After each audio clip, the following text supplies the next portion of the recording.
नमस्कार, आप देख रहे हैं प्राइम न्यूज। मैं हूं राजेश कुमार। वक्त उत्तराखंड प्राइम का है और सीएम पुष्कर सिंह धामी की अगर बात करें तो जब से उनको मुख्यमंत्री की कमान दी गई है वो लगातार एक्टिव हैं और पुष्कर सिंह धामी ने सीएम आवास पे विभिन्न जो विभाग हैं, जो क्षेत्र हैं, उनसे आए लोगों से मुलाकात की और इस दौरान लोगों ने सीएम को अपनी अपनी समस्याओं से अवगत कराया। यानी जो लोग हैं वो पहुंचे और अपनी अपनी समस्याएं उनको बताई, जिसे लेके सीएम ने यहां पे हर संभव मदद का आश्वासन दिया।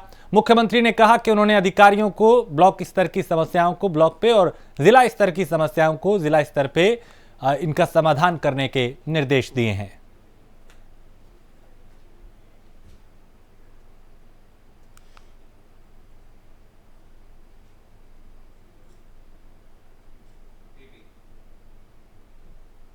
उत्तराखंड के मुख्यमंत्री पुष्कर सिंह धामी हरिद्वार पहुंच के नीलकंठ धाम के आश्रम का उन्होंने उद्घाटन किया और उद्घाटन के बाद सीएम ने कहा कि कोविड-19 के कारण पिछले 2 साल से 4 धाम की यात्रा नहीं हो पाई थी, लेकिन इस बार लगता है कि 4 धाम यात्रा को लेकर भारी संख्या में श्रद्धालु देवभूमि पहुंचेंगे, जिसे लेकर प्रशासनिक तौर के साथ साथ प्रदेश सरकार आने वाले श्रद्धालुओं के लिए समुचित व्यवस्था का प्रबंध कर रही है।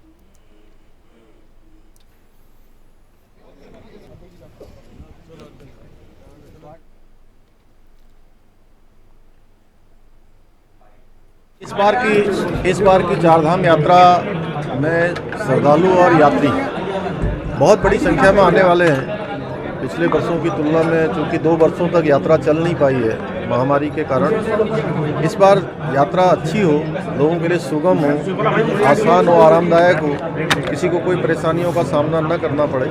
जो भी यात्री हमारे यहाँ आए सब सकुशल वापस जाएं, उनकी यात्रा अच्छी हो, इसके लिए हम समुचे प्रबंध कर रहे हैं। सारी अभी ऐसी कोई बात मेरे सामने आई नहीं है और कहीं भी ऐसा जो भी होगा, जो भी उत्तराखंड राज्य के हित में, संत समाज के, धर्म के हित में जो भी निर्णय होगा हम वो निर्णय लेंगे। हमने अभी एक यूनिफॉर्म सिविल कोड उत्तराखंड के अंदर लागू करने के लिए उस पर अपनी प्रारंभिक कार्रवाई हमने शुरू कर दी है। आगे भी जो जरूरी होगा उत्तराखंड राज्य के हित में, यहाँ के पर्यावरण को बचाने के लिए, यहाँ के जनसंख्या के घनत्व को बचाने के लिए, यहाँ की जो संस्कृति है, धर्म है, जो हमारे यहाँ की देवभूमि की जो अपनी मान्यताएं हैं, उन सभी को सुरक्षित और संरक्षित करने के लिए जो जरूरी होगा वो सब। और सीएम पुष्कर सिंह धामी ने नवरात्र की नवमी के मौके पे सीएम आवास में कन्या पूजन किया और मुख्यमंत्री ने विश्व के कल्याण और शांति के लिए यहाँ पे प्रार्थना की और साथ ही धामी ने प्रदेशवासियों को शुभकामनाएं भी दी।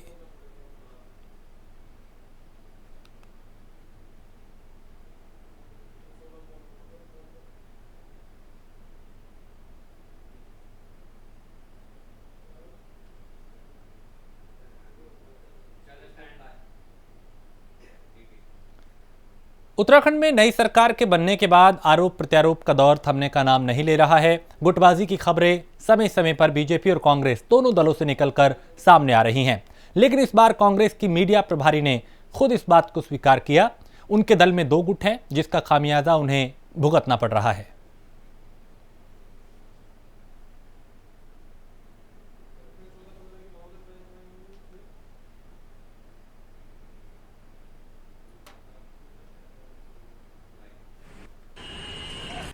देखिए, मेरी भारतीय जनता पार्टी के अपने साथियों को सलाह है कि वो अपने गिरेबान में झांके, अपनी दल के गुटबाजी की ओर देखें।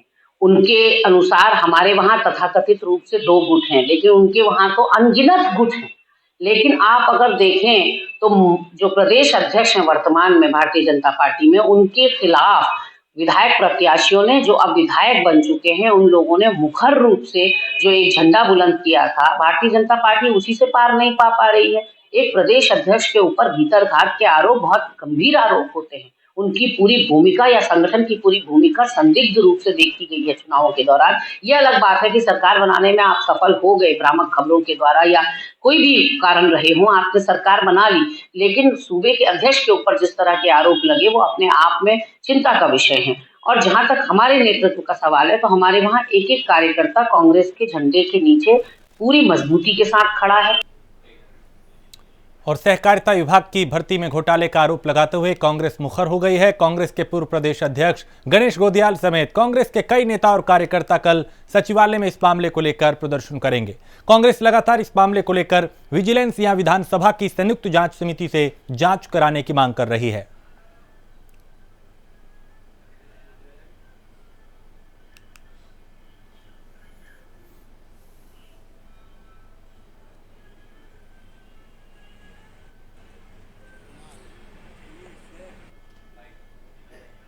अब जो तथ्य सहकारिता में फर्जीवाड़े को लेकर सामने आ रहे हैं वो बहुत ही हतप्रभ करने वाले हैं, चौंकाने वाले हैं कि आपने जिनके साथ पक्षपात करना था, अन्याय करना था, इतनी मेहनत करके, इतनी पढ़ाई करके लोग जो है इम्तिहान में बैठते हैं, अप्लाई करते हैं और इंटरव्यू में आपने 10 में से 10, 10 में से 9 ऐसे नंबर दे दिए, तो बंदर बांट करिए आपने नंबरों की।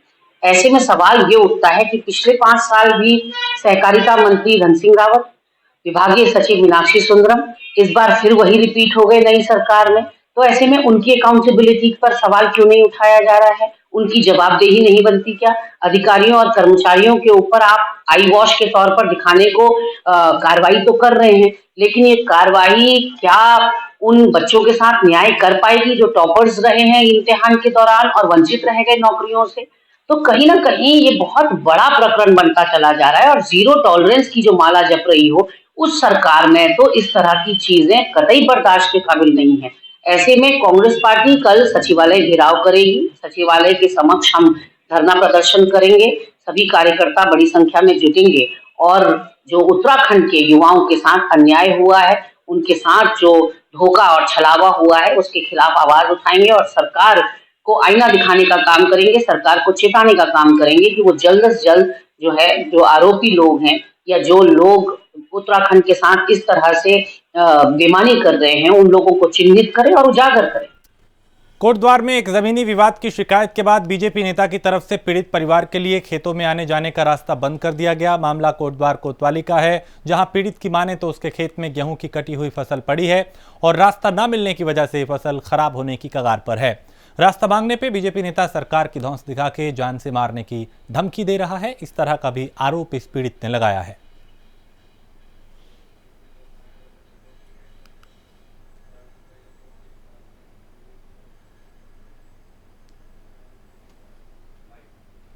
हमारे दादाजी की 25 बीघे ज़मीन जिसमें हमने गेहूं लगाया है, वो गेहूं को हमने मंडाई करना है, उसके लिए हम रास्ता निकाल रहे थे। ये प्रॉपर्टी डीलर जो है वो हमें करने नहीं दे रहा है। उसने हमारे घर की तरफ पहले तो बाढ़ कर दी है पूरी चारों तरफ, वो ना हमें चलने दे रहा है, चलना भी उसने हमारा बिल्कुल मुश्किल कर रखा और धमकी देता है अगर हम उसके रास्ते में चलें तो वो बोलता है जान से मार दूंगा तुम्हें, तुम हमारे रास्ते में मत चलो। अब हमारा गेहूँ जो पड़ा हुआ है वो सारा ख़राब हो रहा है सर। हम यहाँ थाने में इसलिए आए हैं कि हमें कुछ हमें मदद हो। अब थाने से हमें बोला गया है आप एसडीएम के पास जाइए। सर वो है वीरेंद्र रावत, वो महामंत्री भी रह चुके हैं भाजपा के।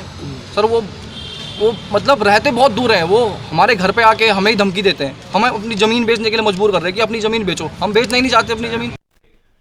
काशीपुर में लगातार यूपी के बदमाशों की तरफ से असलह की तस्करी करने का मामला सामने आया है, जिसकी रोकथाम के लिए पुलिस की तरफ से एक विशेष अभियान चलाया जा रहा है। इस कड़ी में कुंडा थाना पुलिस ने यूपी के एक आरोपी को गिरफ्तार किया है, जो रामपुर जिले का रहने वाला बताया जा रहा है, जिसके पास से पुलिस ने 3 अवैध असलह समेत लगभग कई कारतूस भी बरामद किए हैं।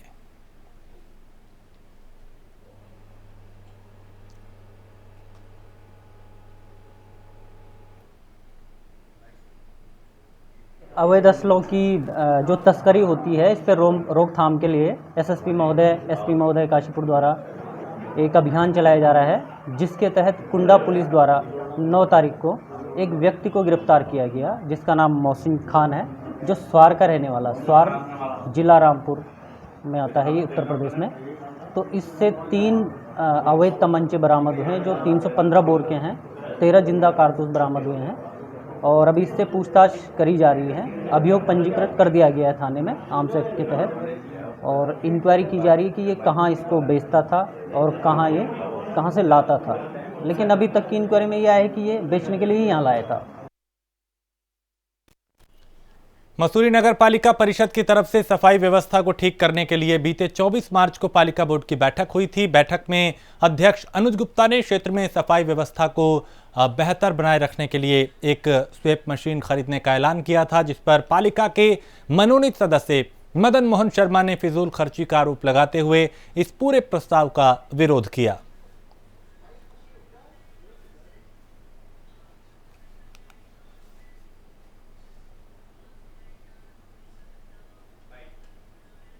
मसूरी जैसे नगर में, जिसमें कि सड़कें लगातार सीधी नहीं बनी हुई हैं, चढ़ाई है, उतराई है, मोड़ हैं और कहीं कहीं सिर्फ 10 फुट चौड़ी सड़क है, ऐसी सड़कों पर स्वेपिंग मशीन संभव ही नहीं है कि वो काम कर पाए। उसके लिए कम से कम 120 फुट चौड़ी सड़क चाहिए ताकि वो मशीन घूम घूम करके कार्य कर सके। मैंने उस दिन भी अध्यक्ष महोदय से पूछा था, जिस दिन ये प्रस्ताव विचार के लिए लाया गया था, कि ये मशीन कहाँ चलेगी। अध्यक्ष महोदय ने कहा कि गांधी चौक से जूलागढ़ तक 1.5 करोड़ रुपए खर्च करके कि ऐसी मशीन लाई जाए, उससे तो वो 1.5 करोड़ रुपया शहर के विकास के लिए अन्यंतर खर्च किया जा सकता था। ये मेरी अपनी राय थी और यही बात मैंने प्रदेश सरकार पे और हमारे जो मंत्री जी हैं गणेश जोशी जी पर भेजी और उनको बताया कि इस प्रकार जो है राष्ट्र समाज का पैसा, सरकार का पैसा, भले ही चाहे विभाग ने दे दिया हो या किसी ने दिया हो, गलत काम के लिए खर्च नहीं होना चाहिए।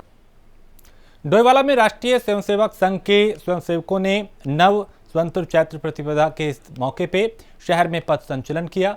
इस दौरान कई जगह पे उनका जोरदार स्वागत किया गया, पुष्प वर्षा उन पे की गई, जिसे लेके आरएसएस के प्रांत प्रमुख नरेंद्र रावत ने कहा कि संघ का काम समाज के बीच समन्वय बनाना है। संघ अपनी स्थापना के बाद से ही पूरे विश्व में अपने कार्यों की वजह से पहचाना जाता है।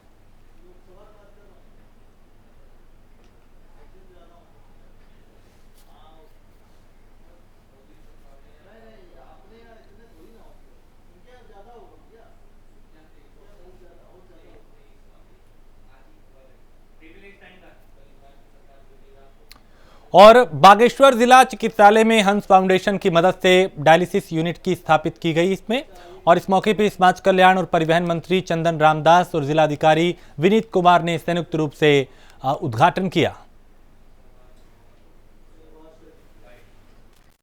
हमारे यहाँ 3 बेड का डायलिसिस सेंटर और यूनिट का आज विधिवत उद्घाटन हुआ है। माननीय जिलाधिकारी जी का कई दिन पहले मुझे दूरभाष से बात हुई थी कि यहाँ डायलिसिस के मरीज आने लग गए हैं। मैंने आपसे कहा शुरुआत कर दीजिए, और जो मुझे जानकारी मिली है कि 54 लोगों ने बागेश्वर के इस यूनिट में डायलिसिस का काम शुरू कर दिया है। और मैं बधाई देता हूँ बागेश्वर क्षेत्र के लोगों को, अपने जिला प्रशासन को, स्वास्थ्य विभाग को कि एक बहुत महत्वपूर्ण योजना का यहाँ शुभारंभ हुआ है। और हल्द्वानी और दूर अन्य शहरों में डायलिसिस के लिए जाना पड़ता था, और आज यही डायलिसिस की सुविधा हंस फाउंडेशन के सहयोग से हमको मिली है। मैं हंस फाउंडेशन को भी, स्वास्थ्य विभाग को भी, जिला प्रशासन को भी बहुत बहुत बधाई, शुभकामनाएं देता हूँ। हमारे यहाँ 3 बेड का डायलिसिस सेंटर और यूनिट। गदरपुर के सतीमठ मंदिर में अंतर्राष्ट्रीय हिंदू परिषद के प्रदेश अध्यक्ष डॉक्टर राजीव कुमार महाजन की अगुवाई में कार्यकर्ताओं ने 108 कन्याओं का पूजन किया। इस मौके पर राजीव कुमार ने कहा कि गदरपुर के सतीमाई मंदिर में 108 कन्याओं का पूजन किया गया और सभी हिंदू एकजुट हैं। यहाँ 22 हिंदू जाति की कन्याओं का पूजन किया गया है। आज का दिन बड़ा शुभ दिन है। हिंदू नववर्ष की जो प्रारंभ है 2 अप्रैल से हुआ, जिसको हिंदू नववर्ष या नव संवत्सर भी कहते हैं। आज उसका 9वां दिन है और आज यहाँ के सती मठ में 108 कन्याओं का पूजन राष्ट्रीय बजरंग दल एवं महिला परिषद के कार्यकर्ताओं द्वारा किया जा रहा है। इस कार्यक्रम में 108 जो हमारी कन्याएं हैं, हिंदू समाज के लगभग 22 जातियों से 108 कन्याओं को हमने यहाँ बुलाया है। यह एक अपने आप में एक विलक्षण कार्यक्रम है, जिससे कि एक ये भी समाज में भावना जाए कि हिंदू सब एक हैं, हिंदू जाति में बटे हुए नहीं हैं। इसी बात को आगे बढ़ाते हुए 22 जाति की 108 कन्याओं का हमने यहाँ पूजन किया है। पहले उनके चरण यहाँ पर सब कार्यकर्ताओं ने धोए, उसके बाद उनको विधि विधान से कलावा बांधा जाएगा, उनका चुन्नी उड़ाई जाएगी और बाद में उनको दक्षिणा देके और विदा किया जाएगा। 3 मई से चारधाम यात्रा शुरू होने वाली है, जिसे लेकर आरटीओ विभाग ने भी अपनी पूरी तैयारी कर ली है। आरटीओ विभाग ने चारधाम में जाने वाले वाहनों को ग्रीन कार्ड बनवाना होगा। जो भी कमर्शियल गाड़ियां हैं वो गढ़वाल के दफ्तर से ग्रीन कार्ड ले सकती हैं। चारधाम यात्रा के लिए हमारे परिवहन विभाग ने पूरी व्यवस्था कर रखी है, जिसके अंदर पहला ग्रीन कार्ड उपलब्ध कराना। जो भी कॉमर्शियल बसेस या कॉमर्शियल गाड़ियाँ आएंगी उनको हमारे हर ऑफिस से, जितने भी गढ़वाल में ऑफिस हैं और कुमाऊं में वहाँ से ग्रीन कार्ड इशू किया जाएगा, जिसके अंतर्गत गाड़ी का इंस्पेक्शन किया जाएगा। दूसरे लेवल पर हम लोगों ने इन्फोर्समेंट, गाड़ियाँ जितनी भी जाएंगी उनके इन्फोर्समेंट के लिए पहले हमने चेक पोस्टें बनाई हैं, जो 4 चेक पोस्ट हर साल बनती हैं। एक हमारी डामटा पर बनेगी, दूसरी कुठाल गेट पर, तीसरी ब्रह्मपुरी में और चौथी तपोवन पर भी बनाएंगे। इसके अलावा हम इन्फोर्समेंट की टीम्स भी लगाएंगे। जो इन्फोर्समेंट की टीम्स जो होंगी वो मोबाइल टीम्स होंगी। जो हमारे 4 रूट हैं, गंगोत्री, यमुनोत्री और बद्रीनाथ केदारनाथ, उन रूट्स पर हमारी इन्फोर्समेंट टीम्स भी रहेंगी। चमोली में वन विभाग ने पहली बार फायर सीजन में वन अग्नि की रोकथाम के लिए हाईटेक तकनीक का इस्तेमाल किया, जिसके तहत लीफ ब्लोअर मशीन से जंगलों और सड़कों पर पड़ी सूखी पत्तियों व चीड़ के पिरूल को हटाया गया और लीफ ब्लोअर से तेज हवा जनरेट कर पत्तियों को उड़ाकर इकट्ठा किया गया। साथ ही एक चौड़ी पट्टी विकसित कर फायर कंट्रोल लाइन बनाई गई। इस पट्टी के बन जाने से आग का एक छोर से दूसरे छोर तक नहीं पहुंच सकती और इस तरीके से तकनीक का इस्तेमाल करके कोशिश की जा रही है कि जो आग की घटनाएं होती हैं उनको रोका जा सके।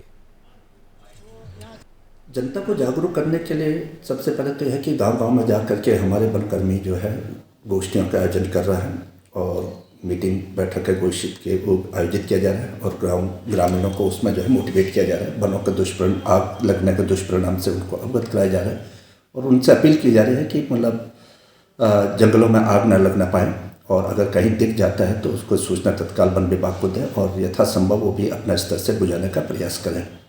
को जागरूक करने के लिए गोष्ठियाँ की जाती है, कई जो है कार्यक्रम चलाए जाते हैं। इसी के तहत जो है जनता अगर कोई तो करते हैं मदद लोग के लिए कई, लेकिन ऐसे तत्व होते हैं जो हमेशा जंगलों को नुकसान पहुंचाने के लिए जो है वो रहते हैं, तत्पर रहते हैं। वो हमेशा आग लगाने का ही काम करते रहते हैं। उनकी उसके लिए लगे रहते हैं। हम लोग ये फायर लाइन काट रहे हैं, एक साइड से जो है रास्ते के किनारे किनारे सफाई का काम कर रहे हैं कि जो कोई भी आए ऐसा कि कोई आग ना लगाए जंगल को, उससे बचाने, जंगल को बचाने के लिए किनारे किनारे सफाई का अभियान चला रहे हैं। चारधाम यात्रा के दौरान उत्तराखंड पुलिस जहां हर तरफ से तैयारी कर रही है, वहीं चारधाम यात्रा के दौरान बाहरी राज्यों जैसे साउथ की साइड से काफ़ी लोग दर्शन करने आते हैं, लेकिन ऐसे यात्री जिन्हें हिंदी बोलने में दिक्कत होती है, इस बार इस तरह के यात्रियों को दिक्कतों का सामना ना करना पड़े, इसके लिए 100 पुलिसकर्मियों को इंग्लिश और सॉफ्ट स्किल की ट्रेनिंग दी जाएगी। एक ऐसी जगह पे जहाँ भीड़ भाड़ की जगह है, जहाँ पर्यटक ज़्यादा आता है, वो उससे कोई भी उसको हेल्प चाहिए तो उसे पूछ सकता है। आगे बढ़कर से उनसे पूछेंगे कि उनको कोई मदद की ज़रूरत हो तो वो ये मदद पहुँचाएंगे। खबर उत्तरकाशी से है, जहां शॉर्ट सर्किट से एक दुकान में भीषण आग लग गई। देखते ही देखते आग ने विकराल रूप ले लिया और दुकान में रखा सारा सामान जलकर राख हो गया। जब तक ग्रामीणों ने आग पर काबू पाया तब तक काफी नुकसान यहां पे हो चुका था और इन तस्वीरों को देख के भी समझा जा सकता है कि कैसे देखते ही देखते इस आग ने विकराल रूप ले लिया।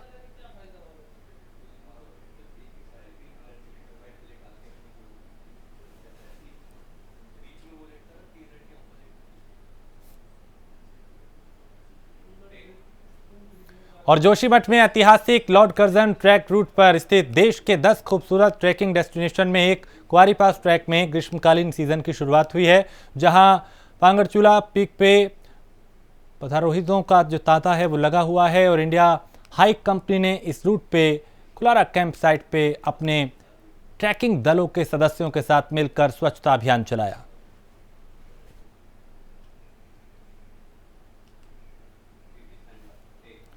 खबर रुड़की से है, जहां देश में पेट्रोल के बढ़ते दाम के चलते आरसीई कॉलेज के छात्रों ने ई रिक्शा, मोटरसाइकिल समेत कई ऐसे व्हीकल बना डाले जो इलेक्ट्रिक से चार्ज होकर सड़क पर दौड़ सकते हैं। कॉलेज के प्रबंधन की सहायता से मैकेनिकल विभाग के छात्रों ने मिनी कार, मोटरसाइकिल समेत ई रिक्शा बनाया है जो बिजली से चलेगा।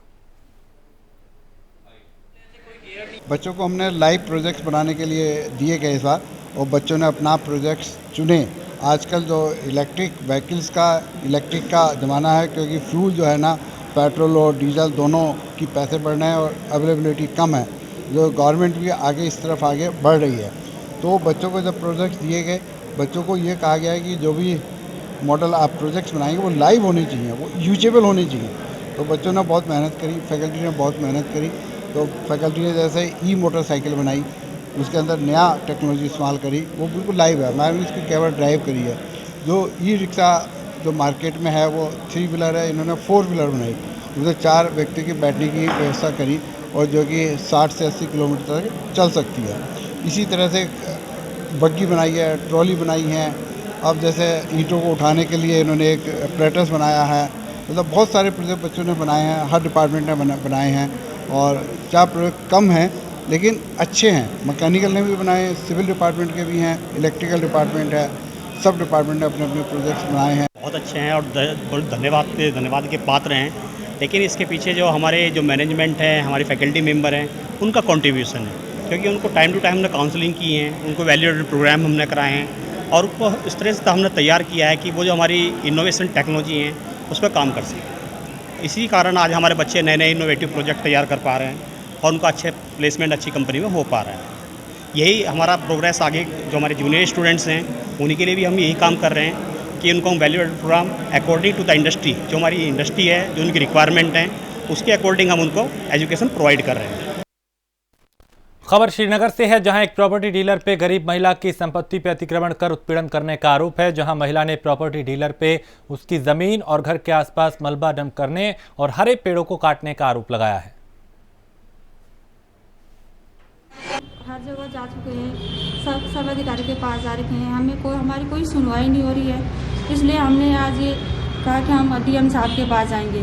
डीएम साहब हमारी खुद मौके पर आके हमारी जांच करेंगे और फॉरेस्ट विभाग के पास गए, वहाँ भी कोई हमारी सुनवाई नहीं हुई। वो अधिकारी भी हमें आके खुद धमका रहे हैं, डरा रहे हैं कि तुमने ये पेड़ तोड़े। सर, मेरे बच्चे घर में छोटे छोटे स्कूल जा रखे थे, मेरे पति घर में नहीं, इतने बड़े पेड़ में कैसे काट सकती हूँ। वो कह रहे हैं कि तुम तत्काल फॉरेस्ट ऑफिस में जाओ। तो मैं कैसे जा सकती हूँ? मैं बीमार औरत हूँ, खुद एक बीमार औरत, पीड़ित औरत हूँ, मैं कैसे भाग सकती हूँ हर जगह। और दिनों दिन तापमान बढ़ने से जंगलों की आग भी बेकाबू हो रही है। जंगल की आग अब सड़कों पर भी दस्तक देने लगी है। ऐसे में यमुनोत्री हाईवे पे दुबाटा के पास मुख्य सड़क के दोनों तरफ चीड़ के पेड़ जलते हुए नजर आ रहे हैं और कड़ी मशक्कत के बावजूद भी वन विभाग की टीम आग पर पूरी तरह से काबू नहीं पा सकी है। नहीं देखा बाबा। कितना नुकसान हो? बहुत नुकसान हुआ कल। पापा आपका क्या नुकसान हुआ इसमें? ये देखो सामने पे देख रहे हो जी। हाँ, क्या था यहाँ पे? यहाँ पे तो होता बना रखा चादरी वाला दोनों कमरा का पर किचन बना रखे थे ना, वो दोनों उड़ गए बस। ये सुबह धुआं दिखाई दिया, जब हम 7:30 बजे करीब धुआं दिखाई दिया तो हमने धुआं देखा। जैसे धुआं देखा तो हम लोग यहाँ पे स्टाफ को लेके सब लोग आ गए और कंट्रोल हो गई, लगभग कंट्रोल कर दिया हमने आग को। आग बुझा रहे हैं अभी? हाँ जी बुझा रहे हैं, बस थोड़ी रह गई यहाँ पे, बाकी हमने सारी कंट्रोल कर दी। और इसी के साथ इस बुलेटिन में फिलहाल इतना ही। देश प्रदेश की बाकी खबरों के लिए आप देखते रहिए प्राइम न्यूज़।